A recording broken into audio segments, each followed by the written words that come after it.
Eu me chamo Joélio Zanan, moro na cidade de Rennes, na França. Há muito tempo que eu quero relatar meu testemunho, mas por causa da perseguição do islamismo que vem crescendo em meu país, as igrejas têm se amedrontado e fechado as portas para mim com medo da retaliação por parte dos muçulmanos. Quando relatei as minhas visões na minha igreja, houve uma grande perseguição religiosa, e muitas igrejas que queriam me convidar fecharam as portas para mim. As igrejas têm evitado falar de religiões falsas. No meu testemunho, eu relato sobre as falsas religiões que não têm Jesus como âncora da salvação. Sou de uma igreja pequena e humilde. Não quero me vangloriar por causa das revelações que Jesus tem me mostrado. Em 1988, no meu primeiro arrebatamento, entrei em um sono profundo. Não queria acordar. Minha respiração tinha acabado. Meu espírito saiu do meu corpo por cima do meu quarto. Um anjo desceu do céu e disse: Deus tem visto a sua humildade. Por isso estou aqui para revelar algo lindo para ti. Você ficará morto por algumas horas. Irmãos, eu e os anjos ficamos voando nos ares. O anjo falou: o diabo está vencendo a igreja por causa do pecado. A sua maior vitória vai ser impedir que a igreja suba no arrebatamento.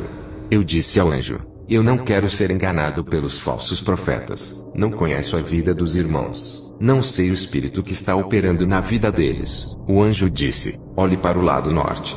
Olhei, e contemplei um homem montado em um cavalo branco. Ele estava galopando nos quatro cantos da terra. Jeremias capítulo 6 versículo 1 veio em minha memória: fugi para a salvação vossa, filhos de Benjamim, do meio de Jerusalém, e tocai a buzina em Tecoa, e levantai um sinal de fogo sobre Bet-Equerem, porque do lado norte surge um mal e uma grande destruição. O anjo disse: esse é o espírito do anticristo. O primeiro selo já se abriu, e a atividade desse cavaleiro está a cada dia se intensificando. Contemplei com os meus olhos que onde esse espírito passava, havia uma manifestação muito forte aqui no mundo físico e no espiritual. Muitos dizem que o primeiro selo não se abriu e que o anticristo ainda não se manifestou. Mas eu digo para os irmãos que já se abriu o primeiro selo. O cavaleiro branco do primeiro selo não pode se manifestar em carne como muitos dizem. Se o cavaleiro branco se encarnar no anticristo, os outros três cavaleiros também têm que se encarnar. Inclusive o cavaleiro amarelo, que é a morte, terá que se encarnar. Esses quatro cavaleiros têm que manter a mesma natureza de espíritos malignos destruidores. Não são demônios qualquer, são principados. Contemplei esse cavaleiro branco. Ele é o espírito do anticristo. Seu propósito é tomar o lugar de Cristo e se colocar contra Cristo, ser contra a sã doutrina, manchar a palavra de Deus, desviar os cristãos da verdade. Sua área de atuação são nas igrejas. O que me foi revelado é que o primeiro selo se rompeu para manchar a pureza das igrejas. Esse cavaleiro sairá para enganar os escolhidos. Filhinhos, já é a última hora, e como ouvistes que vem o anticristo, também agora muitos se têm feitos anticristos, por onde conhecemos que esta é a última hora. O anticristo de carne não se manifestou, e muitos têm se passados por anticristos por causa desse cavaleiro branco. No tempo de João o apóstolo, surgiram vários anticristos. Esses homens queriam ser Jesus, criavam doutrinas imitando a Jesus quando veio à terra. Cristo pode, pois Cristo era a verdade em pessoa. A doutrina dos nicolaítas, doutrina de Jezabel e a doutrina de Balaão já estão nas igrejas assumindo o lugar da doutrina de Cristo. Tudo aquilo que se opõe a Cristo é anticristo. Apocalipse 2:20. Mas algumas poucas coisas tenho contra ti, que deixas Jezabel, mulher que se diz profetiza, ensinar e enganar os meus servos, para que forniquem e comam os sacrifícios da idolatria. Assim, tem também aqueles que seguem as doutrinas dos nicolaítas. O que Deus odeia, tens porém isto, que odeias as obras dos nicolaítas, as quais eu também odeio. Apocalipse 2:6. O cavaleiro branco já vem espalhando as falsas doutrinas desde o tempo dos apóstolos. Ele já atua com as falsas doutrinas. Foi nesse tempo que esse selo se abriu. Quem é o mentiroso senão aquele que nega que Jesus é o Cristo? É o anticristo, esse mesmo que nega o Pai e o Filho. 1 João 2:22. Hoje temos setas que negam o Pai, e setas que negam a Trindade Jesus. E todo espírito que não confessa que Jesus Cristo veio em carne não é de Deus. Mas este é o espírito do anticristo, do qual já ouvistes que há de vir, e eis que já agora está no mundo. 1 João 4:3. Porque já muitos enganadores entraram no mundo, os quais não confessam que Jesus Cristo veio em carne. Este tal é o enganador e o anticristo. 2 João 1:7. Tem seitas que negam que Jesus veio em carne. Esse é o cavaleiro branco, o espírito do anticristo. Esse cavaleiro com aparência branca que simboliza a pureza para enganar as pessoas, dando a aparência de verdadeira. mas a sua realidade é falsa, e não é maravilha, porque o próprio Satanás se transfigura em anjo de luz, segundo a Coríntios 11:14. Muitas falsas igrejas têm aparência de verdadeiras, mas são falsas. O anticristo assumiu o lugar de Jesus em muitas igrejas. Não é muito, pois, que os seus ministros se transfigurem em ministros da justiça, o fim dos quais será conforme as suas obras, segundo a Coríntios 11:15. Esse anticristo tem um arco na mão. Arco simboliza aliança, e muitas igrejas já fizeram aliança com ele, porque tais falsos apóstolos são obreiros fraudulentos, transfigurando-se em apóstolos de Cristo, segundo a Coríntios 11:13. Esses são os apóstolos do anticristo que enriquecem com o dinheiro da igreja, porque os irmãos que vieram da Macedônia supriram a minha necessidade, e em tudo me guardei de vos ser pesado, e ainda me guardarei, segundo a Coríntios 11:9. O apóstolo Paulo nunca quis ser um peso para a igreja explorando os irmãos, segundo a Coríntios 11:7. Pequei porventura humilhando-me a mim mesmo, para que vós fosseis exaltados, porque de graça vos anunciei o evangelho de Deus. O apóstolo anunciava de graça, não cobrava. O espírito do anticristo inverteu isso, e mudou o evangelho puro e simples. Esse cavaleiro assumiu o lugar de Cristo. Em muitas igrejas, preletores e cantores cristãos cobram quantias muito altas seguindo a doutrina desse espírito do anticristo, segundo a Coríntios 11:4. Porque, se alguém for pregar-vos outro Jesus que nós não temos pregado, ou se recebeis outro espírito que não recebestes, ou outro evangelho que não abraçastes, com razão sofreríeis. Estão pregando outro Jesus, um Deus que ama o dinheiro. Estão pregando um outro espírito que não é o Espírito de Deus, segundo a Coríntios 11:3. Mas temo que, assim como a serpente enganou Eva com a sua astúcia, assim também sejam de alguma sorte corrompidos os vossos sentidos, e se apartem da simplicidade que há em Cristo. Jesus é simples. O anticristo fez ao contrário, colocou a exaltação, sucesso, glamour, reconhecimento, fama e dinheiro. Tudo isso foge da simplicidade de Cristo.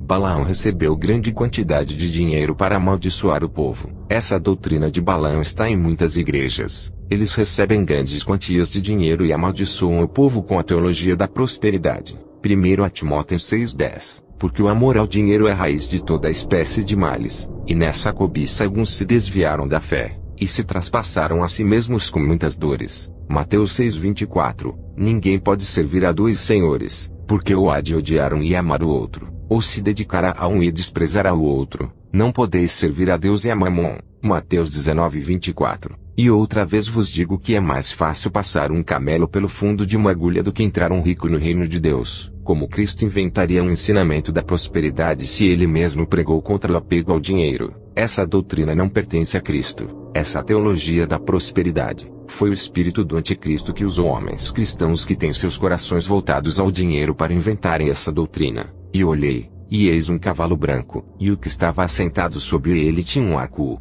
e foi-lhe dado uma coroa, e saiu vitorioso e para vencer. Apocalipse 6:2. Coroa simboliza reinado. O evangelho da prosperidade está reinando nas igrejas. Está vencendo nesse momento. O arco que está em suas mãos simboliza algo de muito longe. Sua arma é para atingir alvos de longa distância. O evangelho da prosperidade tem atingido o mundo inteiro. A doutrina dos nicolaítas ainda está em nosso meio. A palavra nico em grego significa vitória no sentido de dominar, e a palavra laíta significa povos. A doutrina que domina os povos é a teologia da prosperidade. Muito dinheiro, fama, sucesso, ter um cargo de pastor para receber um grande salário, ser louvado pelo povo como um grande pregador ou cantor. Esse espírito do anticristo já tinha se apossado da igreja católica em Roma. Essa igreja vendia a salvação fazendo o contrário que Jesus fez na cruz. Ele não cobrou nada para nos dar a salvação. A igreja católica romana perdoava os pecados. Até hoje as pessoas confessam os seus pecados para os padres como se eles fossem uma espécie de Cristo.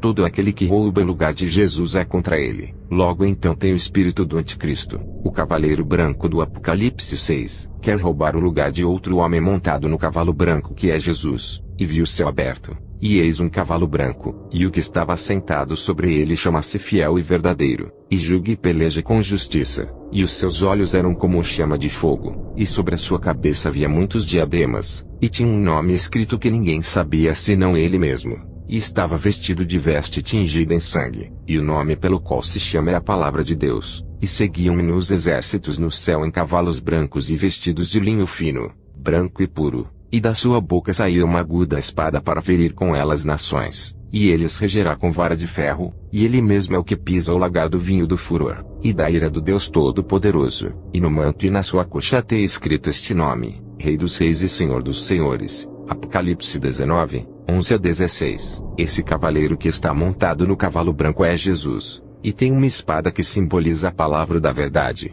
Ele é diferente do outro cavaleiro branco que tem um arco na mão, uma arma de caça. As cores brancas do cavaleiro do arco é a imitação do cavaleiro Jesus. A Igreja Católica fez a mesma coisa desse cavaleiro e omitiu a Cristo, perdoou os pecados, vendeu a salvação, e hoje é uma igreja rica e profana. E a mulher estava vestida de púrpura e de escarlate e adornada com ouro e pedras preciosas e pérolas, e tinha na sua mão um cálice de ouro cheio das abominações e da imundícia da sua fornicação.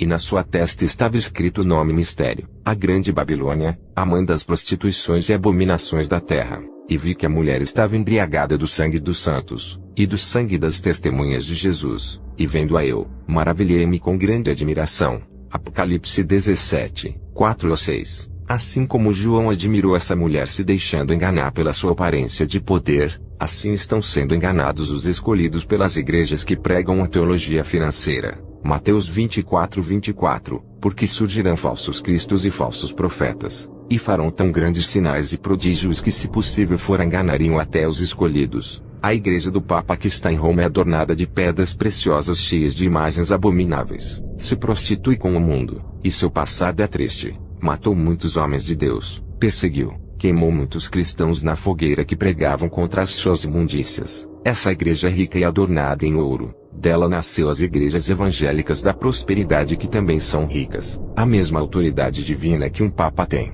No nosso meio está cheio de irmãos das igrejas da doutrina da prosperidade que diz: eu curo, eu profetizo, minha palavra tem poder para lhe abençoar, minha palavra é profética, o que eu falo vira bênção, a sua oração não vale, deixe eu orar por você para acontecer, deixe eu comprar a sua briga. Eles querem ser o sumo sacerdote. Sabemos que Jesus rasgou o véu para não dependermos de ninguém. Eles querem ser o Cristo, querem mudar vidas dizendo que são poderosos. Irmãos, não roubem o lugar de Cristo, não se exaltem pelos dons que o Espírito Santo lhes deu, não se exaltem pelo seu emprego, pelos seus bens, pelo salário que você recebe. Isto é o espírito do anticristo que incita as pessoas a agirem assim. O espírito do anticristo começou na Igreja Católica e alcançou as evangélicas que pregam a doutrina financeira. Lembrando também que ele age em seitas que pregam a doutrina de homens, em religiões que não pregam Jesus, qualquer religião que adora imagens. O anticristo assume o lugar de Deus se passando pelo Deus daquela religião. Ele inventa outras doutrinas humanas. Até em igrejas evangélicas que colocam o dinheiro em primeiro lugar com ensinamentos financeiros ele opera, imita o ministério de Jesus na terra pregando e operando. Também viu o cavaleiro vermelho galopando pela terra. Esse cavaleiro colocava todo mundo em guerra, mas as guerras não eram apenas físicas, eram verbais. As mortes não eram só dos corpos sendo assassinados, as mortes também eram espirituais. As seitas mudavam a fé de muitas almas. Irmãos do mesmo ministério mudavam a fé dos outros fazendo eles se desviarem. Existia dois tipos de guerras: as guerras físicas e as guerras espirituais. Irmão contra irmão. Guerras entre os familiares. Mateus 24, 7. Porquanto se levantará nação contra nação, e reino contra reino, e haverá fomes e pestes e terremotos em vários lugares. Estas coisas são o princípio das dores. Mas olhai por vós mesmos, porque vos entregarão aos conselhos e sinagogas, e sereis açoitados, e sereis apresentados perante presidentes e reis por amor de mim para servir de testemunho. Mas importa que o evangelho seja primeiramente pregado entre todas as nações. Quando pois vos conduzirem e vos entregarem, não estáis solícitos de antemão pelo que haveis de dizer nem premediteis, mas o que vos for dado naquela hora, isso falai, porque não sois vós que falais, mas o Espírito Santo. E o irmão o entregará à morte o irmão, e o pai ao filho, e levantar-se-ão os filhos contra os pais e os farão morrer. Esse cavaleiro vermelho causava guerra em todos os campos da vida humana. Apocalipse 6:4. E saiu outro cavalo vermelho, e ao que estava sentado sobre ele foi dado que tirasse a paz da terra, e que se matassem uns aos outros, e foi-lhe dado uma grande espada. Também viu o cavaleiro preto galopando sobre a terra. Apocalipse 6, 5-6. E olhei, e eis um cavalo preto, e o que sobre ele estava sentado tinha uma balança em sua mão, e ouvi uma voz no meio dos quatro animais que dizia: uma medida de trigo por 1 dinheiro, e 3 medidas de cevada por 1 dinheiro, e não danifiques o azeite e o vinho. Apocalipse 6, 5-6. Esse cavaleiro causava fome no mundo, falia bancos financeiros e desvalorizava as moedas, fazia a inflação subir, e prejudicava as colheitas de verduras, frutas, legumes, arroz, feijão, matava os animais que servem como alimentação, peixes, animais marinhos, aves, bois, e toda a carne que serve de alimentação era morta. Esse mesmo cavaleiro tinha autoridade para causar fome. Onde ele tocar, causará muita fome espiritual, e isso também era por ordem de Deus, para que o povo corra para os pés de Jesus. Amós 8:11. Eis que vem dias, diz o Senhor Deus, em que enviarei fome sobre a terra, não fome de pão nem sede de água, mas de ouvir as palavras do Senhor. Eu vi o cavaleiro amarelo galopando pela terra. Esse cavaleiro amarelo espalhava doenças, pestes, epidemias difíceis de controlar. Essas doenças eram resistentes aos remédios, pois as bactérias eram tão malignas que não morriam com remédios, forçando as pessoas a tomarem outros remédios mais fortes para matar. E assim aquele antibiótico causava danos nos órgãos internos, gerando outros tipos de doenças. Outras doenças desse cavaleiro eram incuráveis, levando milhares de pessoas ao óbito. Mateus 24:7. Porquanto se levantará nação contra nação e reino contra reino, e haverá fomes e pestes e terremotos em vários lugares. Apocalipse 6:8. E olhei, e eis um cavalo amarelo, e o que estava sentado sobre ele tinha por nome Morte, e o inferno seguia, e foi-lhes dado poder para matar a 4ª parte da terra com espada, e com fome, e com peste, e com as feras da terra. Esse cavaleiro que espalha todo tipo de morte tem matado muitos espiritualmente com falsa doutrina e falso evangelho. Muitas igrejas estão mortas. O cavaleiro branco não é o anticristo encarnado. O anticristo encarnado surgirá com o mesmo espírito. Apocalipse 13:1. E eu pus-me sobre a areia do mar, e vi subir do mar uma besta que tinha 7 cabeças e 10 chifres, e sobre os seus chifres 10 diademas, e sobre as suas cabeças um nome de blasfêmia. A besta que vai surgir do mar estava no fundo do mar, escondida dos olhos da humanidade, até que ela ressurgirá, aparecerá e será revelada ao mundo. Só então o anticristo encarnado ressurgirá. Segundo a Tessalonicenses 2:3. Ninguém de maneira alguma vos engane, porque não será assim sem que antes venha a apostasia e se manifeste o homem do pecado, o filho da perdição. Segundo a Tessalonicenses 2:8. E então será revelado o iníquo, a quem o Senhor desfará pelo sopro de sua boca e aniquilará pelo esplendor de sua vinda. Esse homem é o filho da perdição, nascerá para ser condenado ao lago de fogo. Ele nunca poderá ser salvo mesmo que quisesse, pois ele é um principado que encarnou no ventre de uma feiticeira. Esse homem não foi gerado de um homem com uma mulher. Se fosse assim, haveria salvação para ele. Mas esse principado já foi condenado desde a sua rebelião. Ele vai encarnar para ser o anticristo em pessoa. Esse que nascerá dessa mulher será uma gravidez sobrenatural. Ela engravidará de Satanás, e outro principado encarnará dentro de seu ventre pela permissão de Deus. O anticristo imitará o nascimento de nosso Senhor Jesus. Em 1993, tive o meu segundo arrebatamento. Tive uma parada respiratória devido a um problema de coração. Fiquei internado no hospital.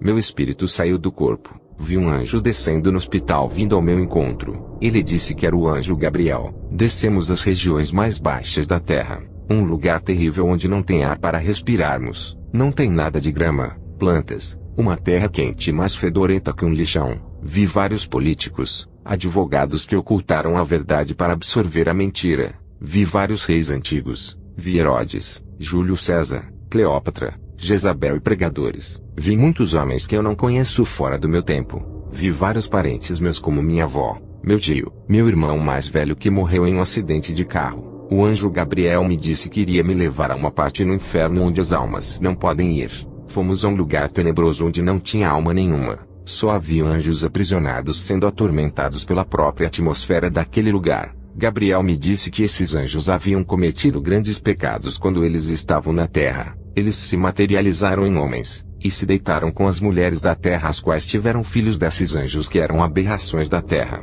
Homens que atingiam 3 metros de altura e mais de 5 dedos nas mãos. Eram homens de natureza maligna. O propósito desses anjos era contaminar as sementes das mulheres para que Jesus não nascesse com o seu sangue puro, mas nascesse contaminado com o sangue desses anjos rebeldes, e herdasse a sua natureza ruim. Perguntei ao anjo Gabriel, o porquê esses demônios estavam presos enquanto os outros estavam matando e destruindo lá na terra. Gabriel me respondeu que esses anjos foram os que contaminaram as sementes das mulheres. Os outros, por não cometerem esse pecado, ficaram livres, mas foram avisados de que se cometessem os mesmos pecados ficariam presos até o juízo final. Esses anjos foram os que se rebelaram junto com Lúcifer, e foram jogados na terra. Os seus lugares não se achou mais no céu. Apocalipse 12:4. E a sua cauda levou a posse e a terça parte das estrelas do céu, e lançou-as sobre a terra. E o dragão parou diante da mulher que havia de dar à luz, para que dando ela a luz lhe tragasse o filho. Eles ficaram na terra, e vários demônios começaram a querer contaminar a semente da mulher para que não viesse aquele que venceria a Satanás. Gênesis 3:15. E porei inimizade entre ti e a mulher, e entre a tua semente e a sua semente. Esta te ferirá a cabeça, e tu lhe ferirás o calcanhar. Judas 1:6. E aos anjos que não guardaram o seu principado mas deixaram a sua própria habitação, reservou na escuridão e em prisões eternas até o juízo daquele grande dia. Segundo Pedro 2:4. Porque se Deus não perdoou aos anjos que pecaram, mas havendo-os lançado no inferno, os entregou às cadeias da escuridão ficando reservados para o juízo. Eu vi esses anjos presos em cadeias, eles são terríveis. Perguntei ao anjo Gabriel por que eles não podiam ficar na parte do inferno junto com as almas. Gabriel me disse que aquela parte do inferno não conseguiria prender esses anjos, pois a força de menor gravidade são para as almas condenadas. Por isso que os demônios circulam naquela parte do inferno, pois naquela parte não tem poder sobre os demônios. Na parte onde esses anjos estavam, os poderes das trevas eram mais pesados. Qualquer demônio que se aproximasse daquela parte, ficaria preso nos densos poderes das trevas até o dia do juízo final. Por essa questão, os demônios não se atrevem a se aproximar dali, pois a liberdade para eles é tudo que resta nesse pouco tempo. Ali só caberia aos anjos rebeldes, pois o próprio Deus deu ordem para que nenhum demônio se aproximasse daquela parte do inferno. Eu e o anjo Gabriel passamos em várias prisões desses anjos. Eles, quando me viam, pediam pela minha ajuda. Eu os ignorei. Um deles olhou para mim com um olhar de ódio e vingança. O outro tentava agarrar o anjo Gabriel e prender ele ali junto com eles, mas as correntes não deixavam eles chegarem perto de Gabriel. Gabriel disse: esses são principados, uma hierarquia de anjos comandantes que foram presos para não acabarem com a raça humana. Ai da terra quando esses principados forem soltos. Passamos em um lugar escuro. Vi um principado que há de ser o anticristo. Ele é um dos anjos que está preso nas prisões do abismo. Esse demônio era muito feroz e terrível. Estava esperando o tempo para ser liberto e se encarnar no útero de uma virgem. Essa virgem é uma moça jovem. Sua família é satanista. Toda a sua descendência veio de satanistas. Ela foi escolhida para ser mãe do filho de Satanás. O próprio Satanás se materializou em um homem e teve relações com essa jovem. No dia em que houve o maior ritual satânico de sangue de todos os tempos, na qual ritualizaram o útero da moça com sangue consagrado de crianças mortas, a sua barriga foi banhada com todo aquele sangue. Esse ritual era feito em um lugar secreto. Haviam legiões de demônios ao redor daquela menina que estava sendo consagrada. Depois daquela visão, o Senhor me mostrava que a madre daquela jovem se fechou. Ela se casou com um homem, mas nunca mais aquele útero foi fértil. Ficou uma maldição naquele útero. Nenhuma criança gerada com homem e mulher poderia nascer no mesmo lugar onde veio o filho de Satanás. Sua madre foi fechada. Aquela mãe passou a adorar aquela criança como seu Deus, e todos os satanistas também adoravam a criança.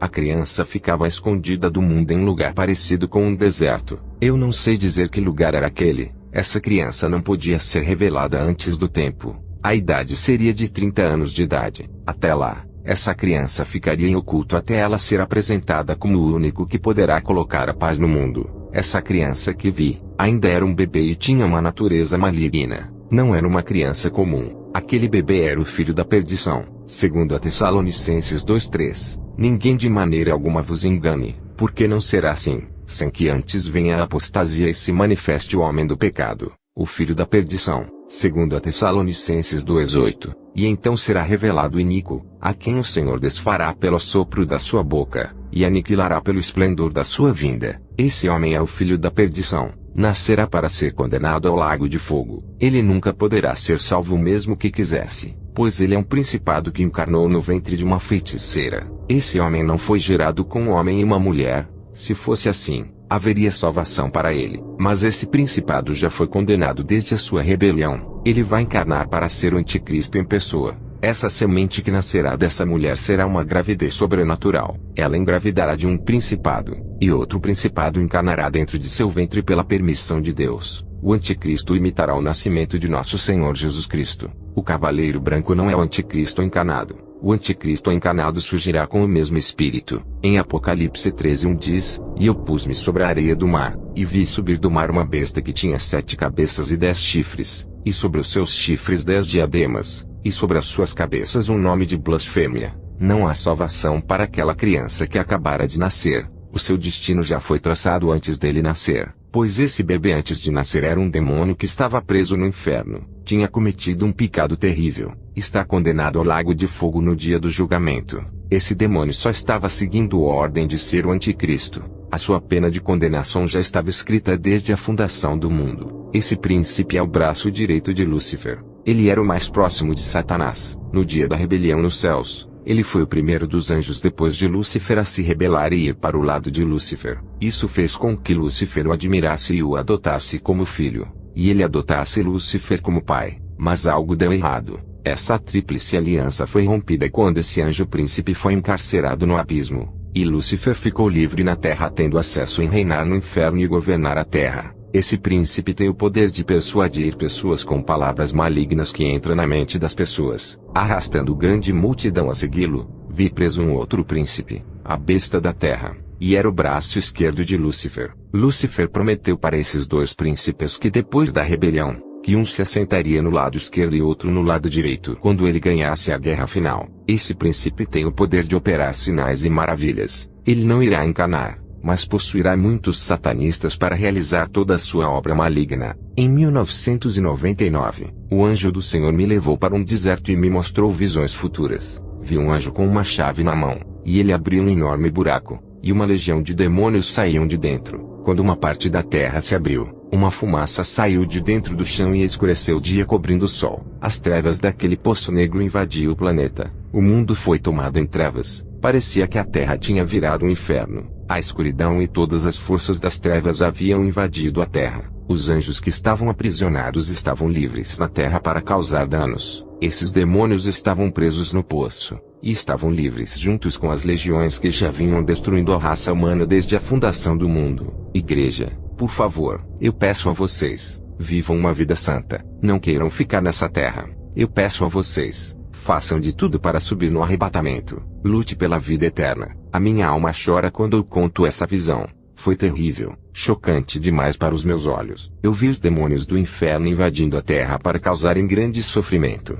Esses demônios são mais ferozes do que os demônios que atuam na terra.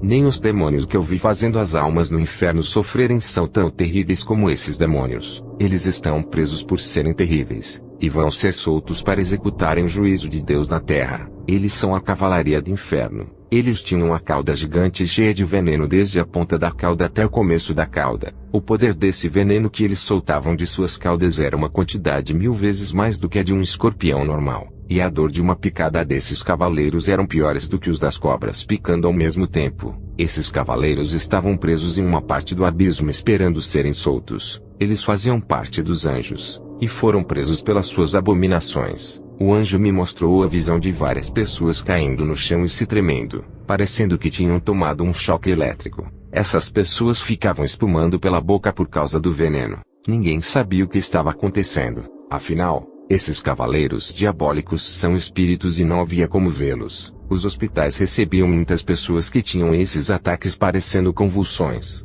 Ataque epilético. Seus corações aceleravam, davam ataques cardíacos. Eles não morriam. Os médicos não conseguiam descobrir o que era, e nem o que estava acontecendo com essas pessoas. As pessoas tinham abatimentos cardíacos fora do normal. Estavam pálidas, secas, seus estados eram de morte. Os próprios médicos que cuidavam dos pacientes começavam a cair no chão tremendo por serem picados pelas caudas desses demônios malignos. Esses são espíritos atormentadores que atormentarão todos os marcados pela besta. Eles sentiam dores mortais mas não morriam. O veneno aparecia em seus corpos de repente, e entrava em suas correntes sanguíneas. E quem comandava a cavalaria do inferno era o próprio rei do inferno Lúcifer. Ele causava grandes tormentos nos condenados pela marca. Esse foi o meu último arrebatamento. Que todos que estão assistindo este testemunho possam ficar firmes mais e mais. Eu tive o privilégio de ver o futuro da terra. Eu não quero estar aqui para ver desde o arrebatamento. Hoje vivo uma vida mais dedicada do que antes. Que todos fiquem na paz de Jesus. Amém.